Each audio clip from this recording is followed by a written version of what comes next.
to anybody from all walks of life. And she remained so humble.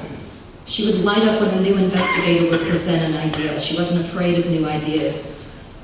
She always said us newbies would take this current research and understanding and run with it. And in a field where your latest idea or theory is your bread and butter, she was fearless in admitting that she didn't have all the answers, you know? She stayed hungry for knowledge and education, and honestly, she left her ego at the door, and that's what I love so much about her. Sometimes it was hard to pull her away from her research, outside of the time she spent riding her beloved horse, Jafar, with her dear writing friends that she loved so much. But Dale helped her find a lot of fun. He exposed her to this whole new world, one filled with music and big personalities and long tour bus rides. And while Dale had always been interested in the paranormal, I would say she definitely gave you a front row seat. And they, like he said, had such big plans together, but they also packed a heck of a lot of life into their time together. Because that's how Angelia rolled.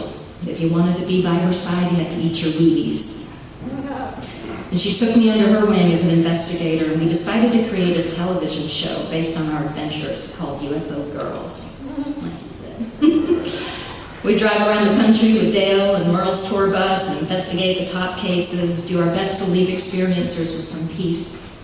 And I booked us a photo shoot for the show. She had never been made up by a professional makeup artist ever. And he worked on her for an hour and then said, "Go look in the magic mirror."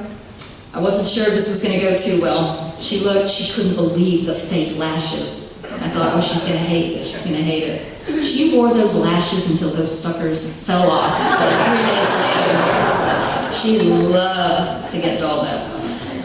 And you know, we had a stylist there too to try and help us find this cohesive look for the show. But you know, at the end of the day, we're like, Ange needs to be Ange. Denim skirt, cowboy boots, the vest. It was her authenticity that made her so appealing, and so we stuck with that. But she loved fiercely too. She loved her family. Many are here today, of course. Shanna, I want you to know, she was so proud of you. She talked about you all the time. In fact, she'd tell me the same story over and over, and I'd be like, I know how amazing your daughter is. You have told me so many times. And Ryan, Henley, Jake, Mal, Becky, she just loved her family so much. And she loved her friends and fellow investigators. Melvin, Bear, Matt, Deb, Angel Lee, Travis, Kathleen, Marty, Wendy, some of you are here today.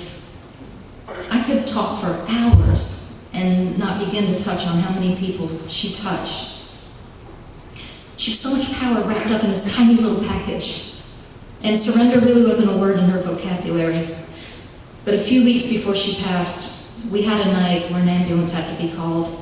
And as they arrived, she suddenly looked at me and she said, "I'm scared." I had never heard those words come out of her mouth. And she was my warrior. I wasn't sure how to reverse our roles. I said, "What are you scared of?"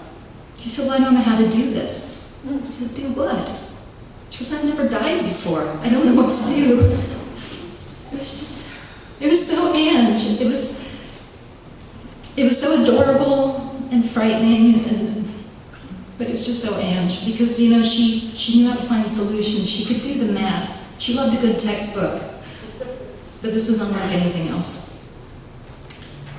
But there was one thing, I'm going to wrap up with this, there was one thing she could still control. In her last week, she couldn't